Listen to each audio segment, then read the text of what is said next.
नमस्कार दोस्तों, the book society में आपका स्वागत है। जहां हम आज की इस वीडियो के माध्यम से सब्जेक्ट कोड BHIE 143 के दिसंबर 2023 के क्वेश्चन पेपर को आपके साथ डिस्कस करेंगे, जहां प्रत्येक प्रश्न की उत्तर सहित व्याख्या की जाएगी। जैसा कि आप सभी जानते हो कि सब्जेक्ट कोड BHIE 143 का संबंध पर्यावरण के इतिहास से है। क्वेश्चन पेपर जो है वो 100 मार्क्स का आएगा और टाइम जो है वो आपको 3 घंटे का दिया जाएगा। हर क्वेश्चन का जो आंसर है वो आपको 400 शब्दों में लिखना है। ध्यान रहे, वर्ड लिमिट क्रॉस मत करना, क्योंकि अब जो है आंसर सीट एक्स्ट्रा नहीं मिलती, बी सीट नहीं मिलती है, एक ही आंसर सीट मिलेगी आपको, उसी में ही सारा आंसर लिखना है। तो 400 शब्दों से ज़्यादा में उत्तर मत लिखना। इसके अलावा जो क्वेश्चन पेपर है वो आपका 2 पार्ट में डिवाइड होगा, भाग 1 और भाग 2 में। दोनों भाग में आपके 4-4 क्वेश्चन होंगे और इन 4 क्वेश्चनों में से आपको कोई से 2 या 3 क्वेश्चन करने हैं, यानी कि एक भाग से 2 क्वेश्चन और एक भाग से आप 3 क्वेश्चन करोगे। इस वीडियो में हम भाग 1 के शुरुआत के 3 क्वेश्चनों की चर्चा करेंगे और भाग 2 के भी 3 क्वेश्चनों की चर्चा करेंगे, यानी कि टोटल इसमें हम 6 क्वेश्चन सॉल्व करेंगे। जहां पहला क्वेश्चन है हमारा कि नदी घाटी सभ्यताओं द्वारा किस प्रकार जल संसाधनों का प्रबंधन किया जाता था।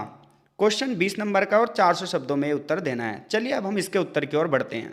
तो देखिए, क्वेश्चन हमारा है कि भाई नदी घाटी सभ्यताओं द्वारा किस प्रकार जल संसाधन का प्रबंधन किया जाता था। अगर आपको इस आंसर की PDF चाहिए तो आप हमारे टेलीग्राम ग्रुप में जुड़ सकते हैं या आप मुझे पर्सनली व्हाट्सएप भी कर सकते हैं।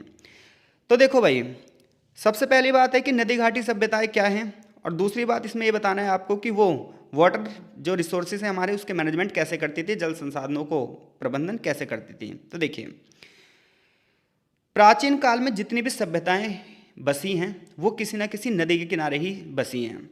तो प्रारंभिक जो बस्तियां बसी, इंसान की जो बसावट शुरुआत हुई वो कहाँ से शुरुआत हुई? नदियों के किनारे। क्यों? क्योंकि देखो भाई, नदियाँ ही पहले के टाइम पर वाटर का एक सोर्स थी। पीने के पानी का सिर्फ एकमात्र स्रोत जो थी वो नदियाँ ही थी, और नदियों के किनारे की जो भूमि थी उसमें उपजाऊपन भी बहुत ज़्यादा था। तो प्रारंभिक बस्तियां जो बसी वो नदियों के किनारे ही बसी, क्योंकि कृषि कार्यों के लिए उपजाऊ जमीन की जरूरत थी और साथ ही साथ पानी की भी जरूरत थी। और ये दोनों ही चीज़ें हमें कहाँ से मिल सकती थी? नदियों के किनारे से ही, क्योंकि नदियाँ ही पानी के पीने की आपूर्ति करवा सकती थी और नदियों के माध्यम से ट्रांसपोर्टेशन भी होता था। नाव के माध्यम से एक जगह से दूसरी जगह भी जाया जा सकता था। फसलों की खेती के लिए उपजाऊ मिट्टी भी नदियों के किनारे ही मिलती थी। तो इसलिए जो प्रारंभिक समाज की बसावट शुरू हुई वो नदियों के किनारे ही शुरू हुई। तो इतनी बात आपको पता चल गई कि भाई शुरुआत में जो सभ्यता बसी वो नदियों के किनारे क्यों बसी। तो शुरुआत में सभ्यताओं की बसावट नदियों के किनारे इसलिए हुई क्योंकि नदियां ही पीने के पानी की आपूर्ति का साधन थी, परिवहन का साधन थी और साथ ही साथ फसलों की खेती के लिए उपजाऊ मिट्टी का भी माध्यम थी। ऐसे में विश्व की कई महान सभ्यताएं नदियों के किनारे ही विकसित हुई हैं। चाहे आप मेसोपोटामिया की सभ्यता पढ़ लो, चाहे आप हड़प्पा सभ्यता भारत में पढ़ लो, चाहे आप चीन की सभ्यता के बारे में पढ़ लो, ये सभी सभ्यताएं नदियों के किनारे स्थित थीं। अब कोई सभ्यता नदी के किनारे स्थित है तो जल को बचाने के लिए भी कुछ ना कुछ काम वो करेगी, वाटर मैनेजमेंट पॉलिसी भी चलाएगी। तो इसलिए ये सारी जो सभ्यताएं थी वो नदियों के किनारे थी, इसलिए जल को बचाने के लिए इनकी जल प्रबंधन तकनीक भी थी। और क्वेश्चन हमसे यही तो पूछा है कि भाई प्राचीन जो सभ्यताएं थीं उनकी जल प्रबंधन नीति के बारे में बताओ। तो सबसे पहले हमने ये बात कर ली कि भाई कोई भी सभ्यता नदियों के पास ही क्यों बसी। मेसोपोटामिया की बात कर लो, आप चीन की सभ्यता की बात कर लो, भारत में हड़प्पा सभ्यता की बात कर लो, वैदिक सभ्यताओं की बात कर लो, मगध साम्राज्य की बात कर लो।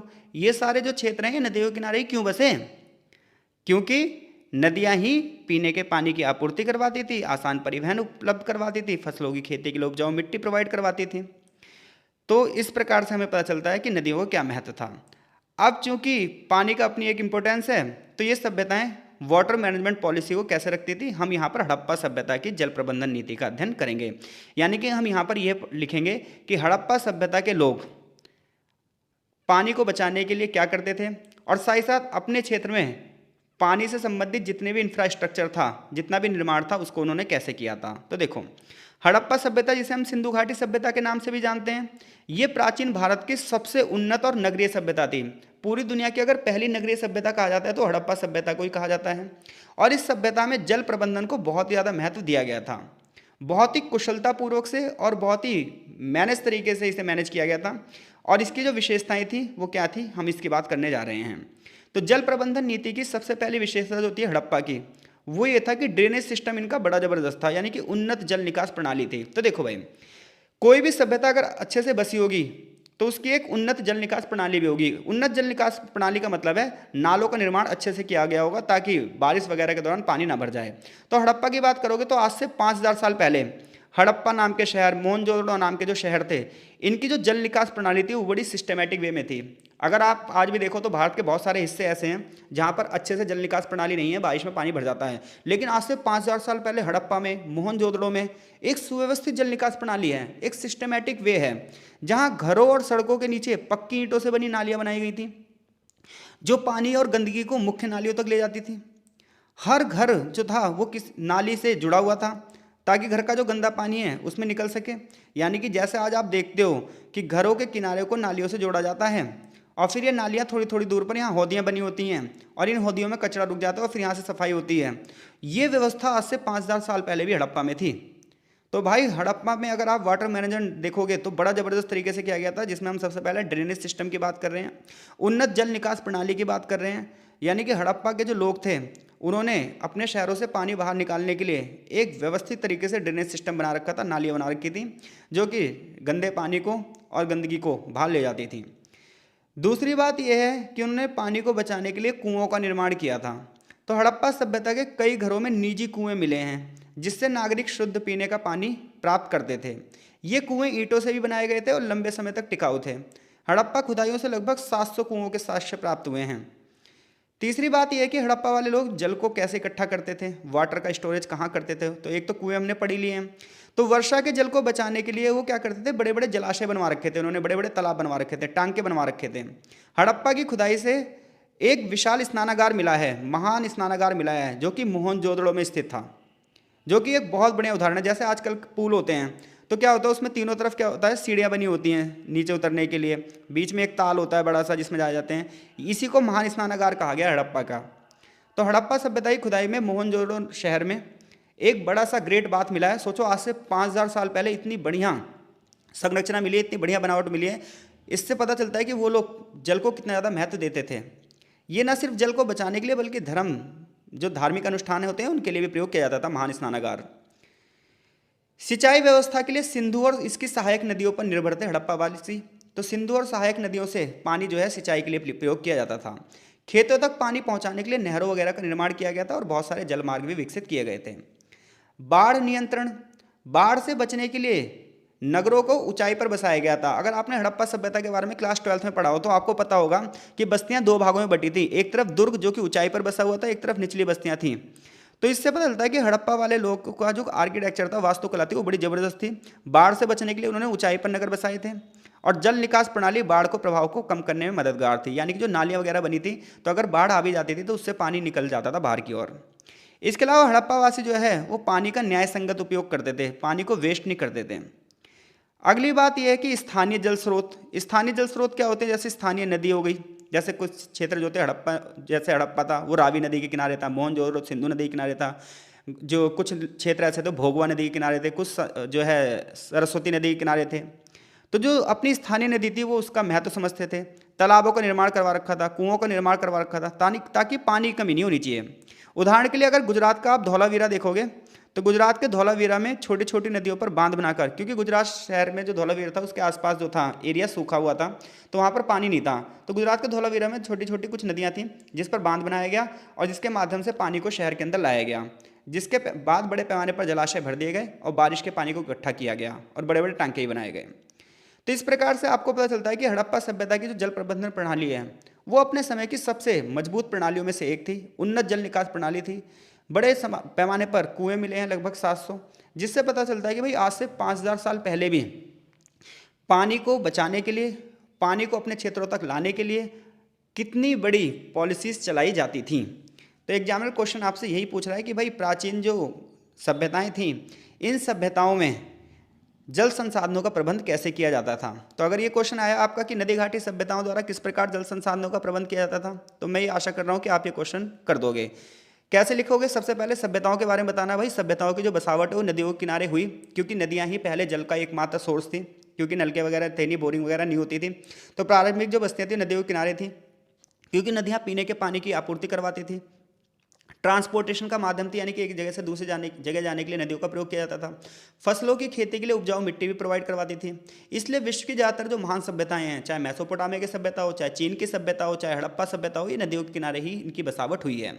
अब जो कि इन सभ्यताओं की बसावट नदियों के किनारे हुई है, तो ऐसे में इन्होंने जल को प्रबंध करने के लिए अपने अपने सिस्टम बना रखे थे। यहाँ पर हम हड़प्पा सभ्यता का एग्जाम्पल देंगे भारत के लिए। यहाँ का ड्रेनेज सिस्टम बहुत अच्छा है, ठीक है। कुओं का निर्माण किया गया है, जल संग्रहण के लिए बड़े बड़े स्नानागार बनाए गए हैं, द ग्रेट बाथ मिला है मोहनजोदड़ो में। सिंचाई के लिए नहरों का निर्माण करवाया गया था। बाढ़ से बचने के लिए ऊंचाई पर नगर बसाए गए थे। पानी का जो है ये जस्टेबल यूज़ करते थे, न्याय संगत प्रयोग करते थे। और जो स्थानीय जल स्रोत थे उनको भी बचाते थे, जैसे तालाब, स्थानीय नदी, कुओं, इन सबको बचाने का प्रयास किया जाता था। अब हम अगले क्वेश्चन की ओर बढ़ रहे हैं। तो अगला क्वेश्चन जो हमारा क्वेश्चन पेपर में है वो ये है कि संपोषण के लिए संरक्षण के महत्व की चर्चा कीजिए और औपनिवेशिक काल में संरक्षण की पद्धतियों की चर्चा कीजिए। यानी कि क्वेश्चन में सबसे पहली बात आपको ये पता होना चाहिए भाई संपोषण का मतलब क्या होता है। तो देखो, संपोषण का मतलब होता है एक ऐसा विकास जो आने वाली पीढ़ियों को ध्यान में रखकर किया जाए, सस्टेनेबिलिटी। तो संपोषण का मतलब आप समझ गए, संपोषण को इंग्लिश में बोलते हैं सस्टेनेबिलिटी।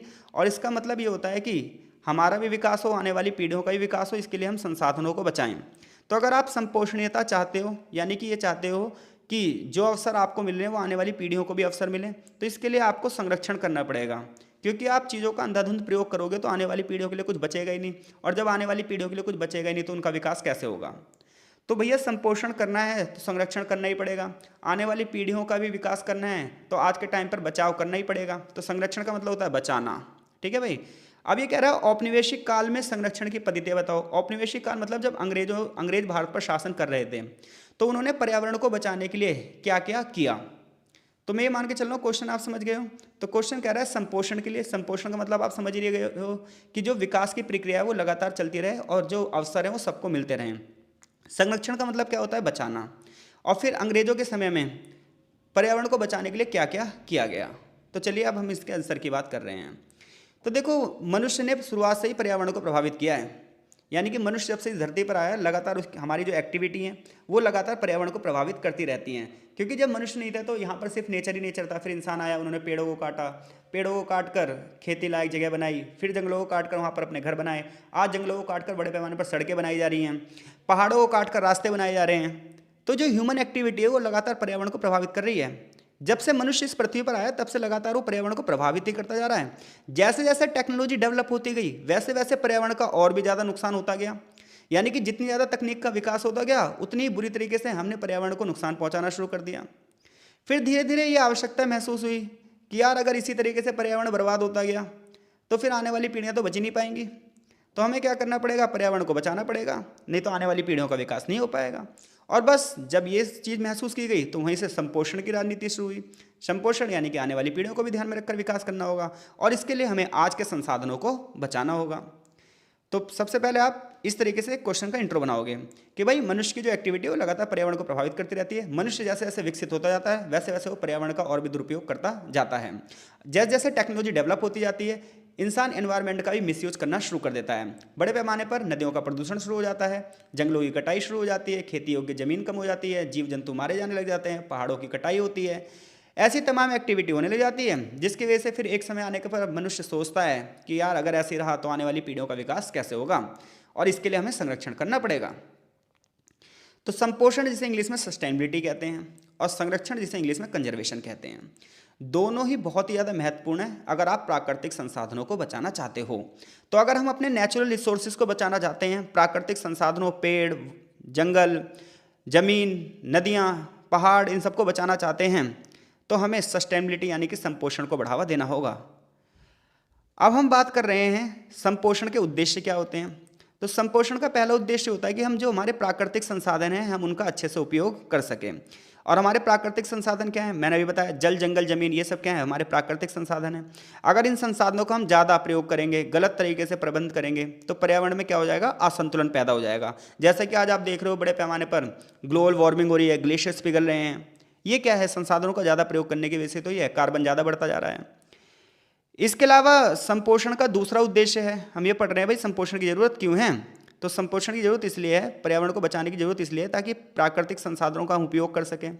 दूसरी बात यह है कि जो बायोडायवर्सिटी है उसकी सुरक्षा हो सकती है। देखो, जैव विविधता का मतलब क्या है? जैव विविधता का मतलब यह है जीवों की विभिन्नताएं।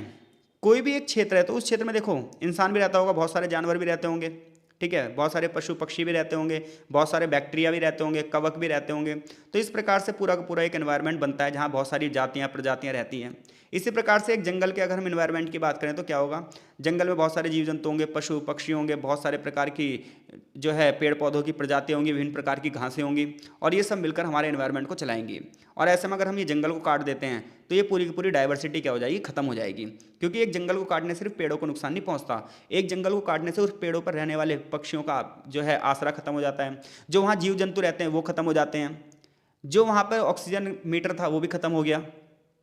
तो ऐसे में जैव विविधता की सुरक्षा भी होती है। जब हम बात करते हैं हमें पर्यावरण संरक्षण को बढ़ावा देना है, तो पर्यावरण संरक्षण को बढ़ावा देने का एक उद्देश्य ये होता है कि हम जैव विविधता की भी सुरक्षा करते हैं, जिसमें विभिन्न प्रकार के पौधे, जानवर, कीटक, सूक्ष्मजीव, बैक्टीरिया आदि शामिल हैं। पर्यावरण संरक्षण का तीसरा उद्देश्य यह है कि हम पर्यावरण के नुकसान को कम करें। चौथा उद्देश्य यह है कि जो स्थानीय समुदाय हैं उनकी आजीविका को ध्यान रखें। क्योंकि देखो बहुत सारे लोग ऐसे हैं जो किस पर? जंगलों पर ही निर्भर हैं। जैसे अगर आप नॉर्थ ईस्ट में चले जाओ या पहाड़ी इलाकों में चले जाओ तो जो वहाँ लोग रहते हैं, जो लोकल कम्युनिटी है, स्थानीय समुदाय मतलब जो वहाँ के लोकल लोग हैं, उन लोगों का जीवन यापन जंगलों पर ही निर्भर है। वो वहाँ के जंगली उत्पादों को इकट्ठा करते हैं, उसे बेचते हैं, जंगलों की लकड़ियाँ इकट्ठी करते हैं, उससे खाना बनाते हैं, वहाँ के लोगों को उससे रोजगार मिलता है, पर्यावरण का लाभ मिलता है। तो जब हम पर्यावरण को बचाने की बात करते हैं तो हम इन लोकल लोगों को भी बचाने की बात करते हैं। तो अगर एग्जामिनर आपसे ये क्वेश्चन पूछता है कि भाई पर्यावरण संरक्षण के क्या उद्देश्य हैं, तो पर्यावरण संरक्षण का उद्देश्य यह है कि हम भाई प्राकृतिक संसाधनों को आगे भी बढ़ावा देना चाहते हैं, हम अपनी जैव विविधता की सुरक्षा चाहते हैं, पर्यावरण के नुकसान को कम करना चाहते हैं, जो लोकल लोग हैं पर्यावरण पर जो डिपेंड हैं उनको भी बचाना चाहते हैं। अब हम बात कर रहे हैं कि अंग्रेजों के टाइम पर यानी कि औपनिवेशिक काल में पर्यावरण को बचाने के लिए क्या किया गया। तो देखो पहली बात तो ये ध्यान रखना, अंग्रेजों ने पर्यावरण को बचाने के लिए कुछ भी नहीं किया, वो सिर्फ पर्यावरण का यूज़ अपने तरीके से करना चाहते थे। तो उन्होंने जनता को दिखाने के लिए जंगलों से उन्हें बाहर कर दिया। तो औपनिवेशिक काल में जो अंग्रेजों ने नीतियां चलाईं, उन नीतियों का उद्देश्य यही था कि वो अंग्रेजों को फ़ायदा पहुंचाएं, यानी कि उपनिवेशों को फ़ायदा पहुंचाएं। इसका उद्देश्य ये था कि प्राकृतिक संसाधनों का प्रयोग सिर्फ अंग्रेज करें। क्योंकि जब अंग्रेजों के टाइम पर भारत कैसा था, ज़्यादातर लोग जंगलों में ही निवास करते थे, वहाँ जंगली लकड़ियों का प्रयोग करते थे। अब अंग्रेज चाहते थे कि इन जंगलों की लकड़ियों का प्रयोग वो करें, जंगली जीव जंतुओं का प्रयोग वो करें। तो ऐसे में उन्होंने नए नए नियम कानून बनाए और दिखाने के लिए तो ये कह दिया कि भाई हम पर्यावरण को बचाना चाहते हैं, दूसरी तरफ उस पर्यावरण का वो खुद ही मिसयूज़ करते थे।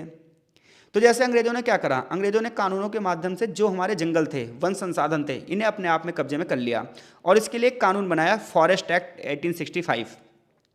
तो औपनिवेशिक सरकार ने यानी कि अंग्रेजी सरकार ने वन को अपने कब्जे में ले लिया और जो वहाँ के लोकल लोग थे उन्हें जंगलों से भगा दिया। अब इन लोगों ने, अंग्रेजों ने क्या करा, उन वन का उपयोग जो वहाँ की लकड़ियाँ थी उन्हें काटा, रेलवे लाइन बिछवाई और दूसरे देशों में निर्यात भी किया लकड़ियों को। इसके अलावा जो वनों से उन्हें अन्य सामग्रियाँ मिली उनका भी एक्सपोर्ट किया गया। तो इस प्रकार से अंग्रेजों ने जंगलों को बचाने के लिए पॉलिसीज तो चलाई, लेकिन खुद ही जंगलों का दुरुपयोग करने लगे। ये तो वही वाली बात हो गई कि बचाने के लिए चौकीदार रखा और चौकीदार ही चोर निकला। दूसरी बात है वन संरक्षण की शुरुआत। अंग्रेजों ने क्या करा, वनों को बचाने की शुरुआत करी। तो औपनिवेशिक शासन के दौरान वन संरक्षण की आवश्यकता महसूस हुई, लेकिन सेम वही वाली बात यहाँ पर भी उन्होंने क्या करा, अपने फायदे की बात करी।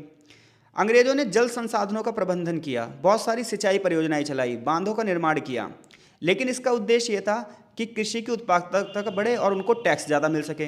तो अंग्रेजों ने क्या करा, वाटर मैनेजमेंट भी किया, जिसमें उन्होंने बहुत सारी नहरों का निर्माण किया, बहुत सारे बांधों का निर्माण किया। लेकिन इसका उद्देश्य ये नहीं था कि किसानों को फायदा पहुंचे, इसका उद्देश्य तो ये था कि किसानों की खेती में उपज और भी ज़्यादा हो, और जब ज़्यादा उपज हो तो अंग्रेज ज़्यादा लगान वसूल सकें।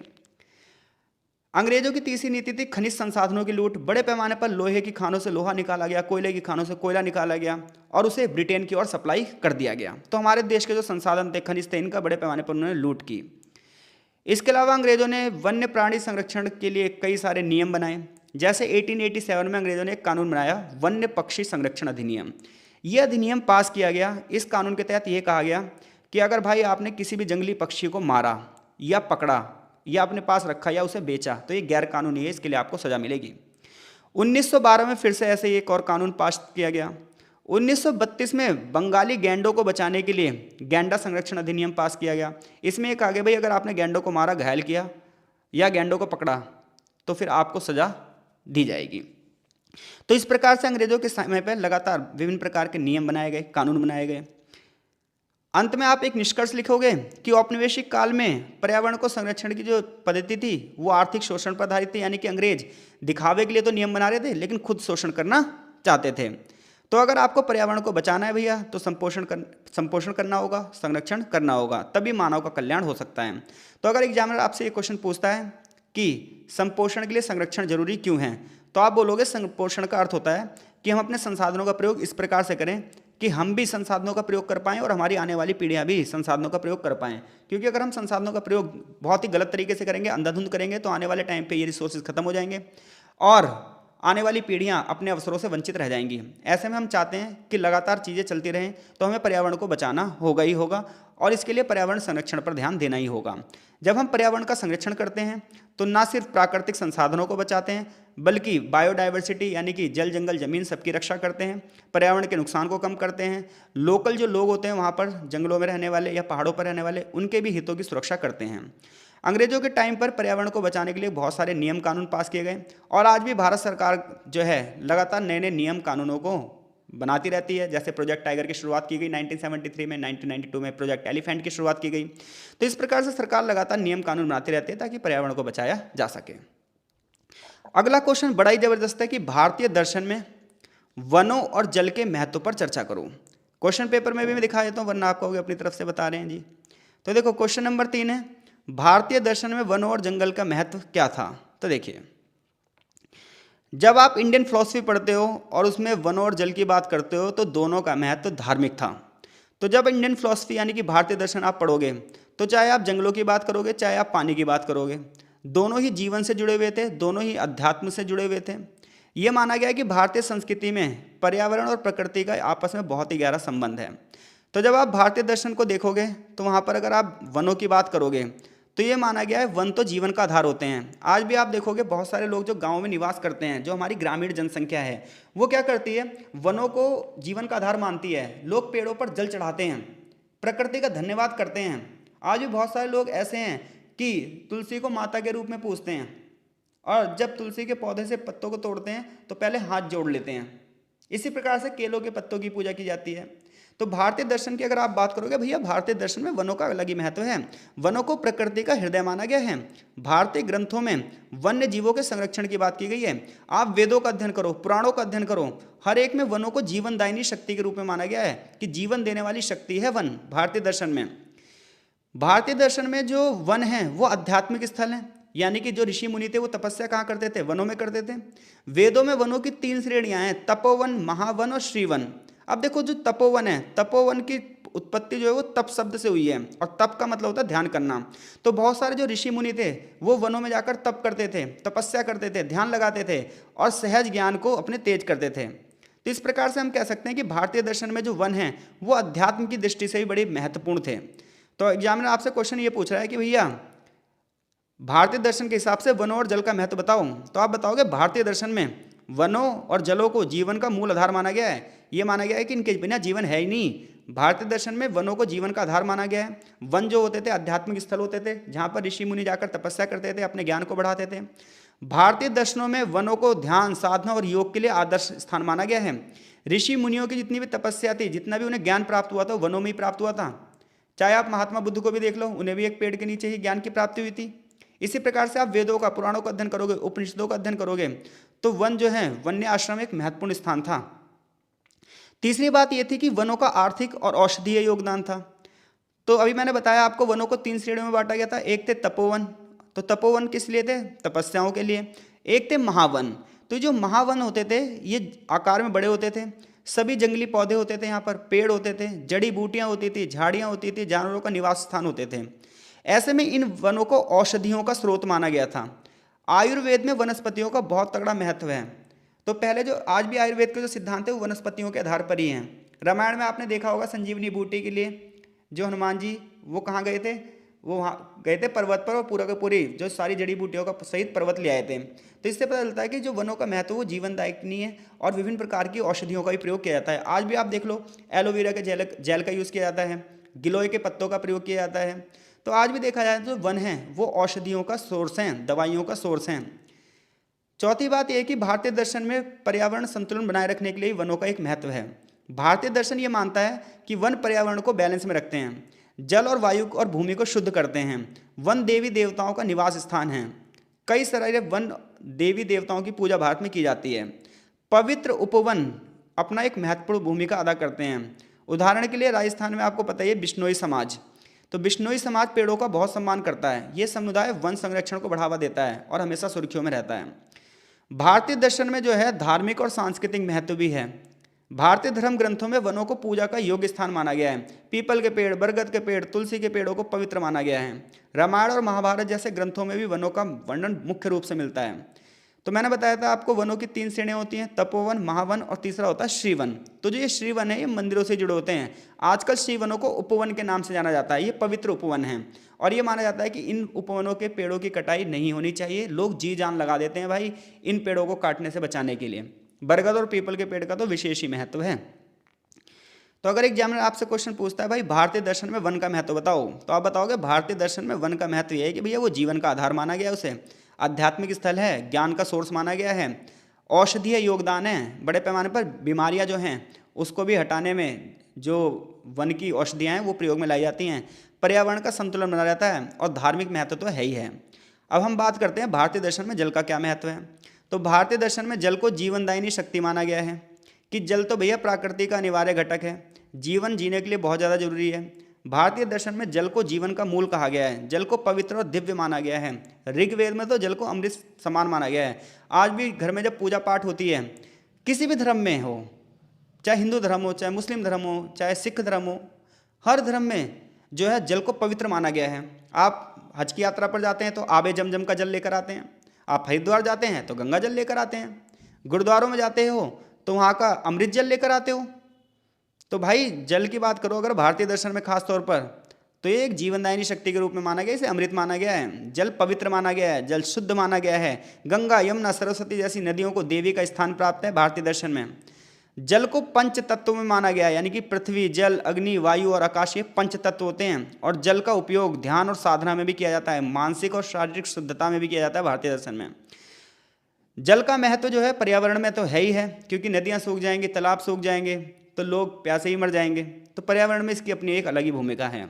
ज़्यादातर जो धार्मिक स्थल हैं वो भारतीय दर्शन में नदियों के किनारे ही हैं, जैसे कि कुंभ मेला सबसे बड़ा मेला होता है भारत का, जो कि गंगा, यमुना और सरस्वती नदियों के संगम पर इस बार महाकुंभ लगा था।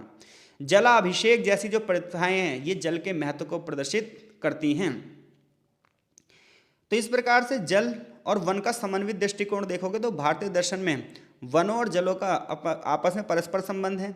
वनों के संरक्षण से जल स्रोत सुरक्षित रहते हैं, यानी कि वन और जल दोनों एक दूसरे पर जुड़े हैं।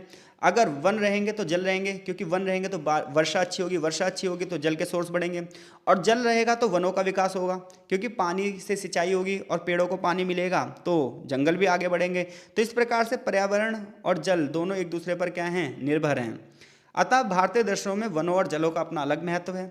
ये ना सिर्फ जीवन जीने के लिए बल्कि अध्यात्म, संस्कृति और धर्म से भी जुड़ा हुआ है।